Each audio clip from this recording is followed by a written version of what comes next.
Invitational. Welcome back to Sports Extra at Super Bowl Live. Now, we've all watched the Super Bowl, but there are only a few people on earth that can say that they played in it. Tyrone Poole's played in two of them, and he joins me now. Tyrone, thanks for joining me. Thank you, guys. All right, you're a two-time Super Bowl champ with the Patriots, Super Bowl 38 and 39. Yes. 13 seasons 13. in the league. Yes. So this is nothing new to you. Tyrone, what is this week like for the players? Well, this week here, since this is actually the week before the game, they've already put in the tough practices, the pads and the banging the previous week, the first week, since this is a 2-week wait for the Super Bowl. So this week leading into the Super Bowl, because of all the media hype and the media attention, of course the players got to give their time to the media. So it's going to be more of a helmet and shorts, kind of like just fine-tuning detailed things. Aside from practice, though, you're in a new facility. You have a different routine because you do have those media obligations. Yes. Does that throw you off at all? You know what? Most coaches try to stick to the regimen of a normal practice so that the guys don't get thrown away off from their schedule. So I don't think it's going to be a big deal, especially for the Patriots, since they've been here a lot of times. Yeah, all right. So I'm going to talk about a guy that you know very well, Tom Brady. Yes. You know, he's your quarterback when you got those 2 rings. Yes. How is he still doing this?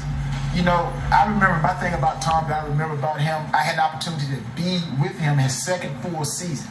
2001, he came in after Drew Bledsoe got hurt. 2002, his full season. 2003, second full season. So I was able to see him at the young seed planted in the ground type of atmosphere. But Tom is a competitor.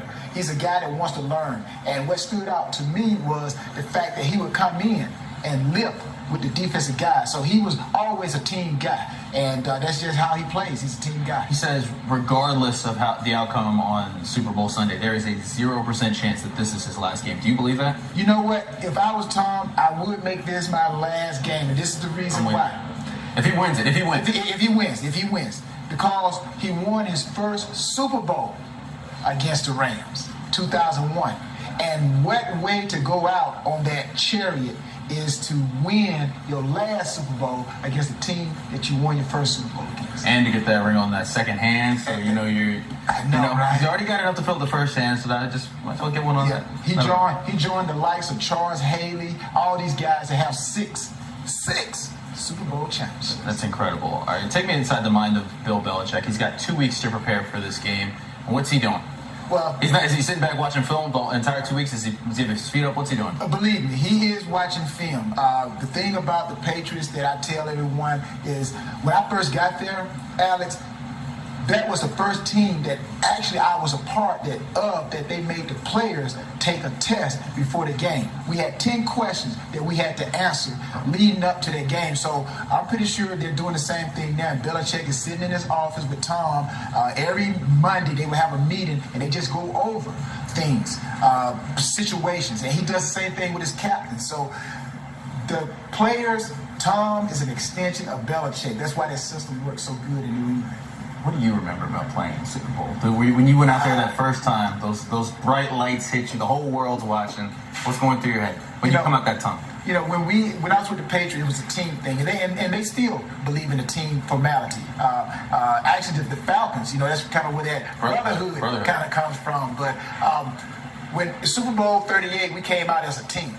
And it's going to take a team effort to win the biggest game in the NFL season. So you're standing in that tunnel, you know, you seeing your opponent being announced, and then all of a sudden you see smoke and the fire go up, and you know, now it's time for you to come out, and all that energy, man, it's like, it's nerves, but it's like you're harnessing all that nervousness into like a grenade, and you're just ready for the right time to pull that pin, and boom, you know, it's time to kick that ball up. It's not a regular game. Everyone wants to tell us it's just another game. There's no way. It's not a regular game. No, this is the one that I hear people talk about Joe Namath.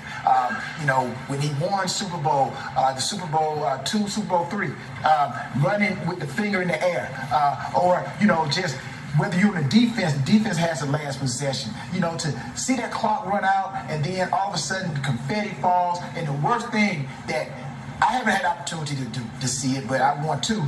But the losing team, you see those videos of the guys sitting on the side, and they're sitting and watching, and they're roped off, and the winning team and all their family, they're inside the circle, right, inside the rope line, and getting ready to get that Lombardi trophy.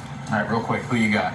And why? You know what? I'm going with the Pats, and this is why I go with the Pats, because if you look at the Super Bowl overall, the Rams, they were one of the highest scoring offenses. I think the Chiefs scored like 565 points this year. The Saints had 505. The Rams came in at 527. If you look at all of the Super Bowl history, the highest scoring offense really never did win the Super Bowl. So I don't know whether it's the time it gets thrown off, but I'm going with the Pats. All right, well, we've got plenty more coming here from Super Bowl Live coming up after the break. We're going to head downstairs where all the action is and check in.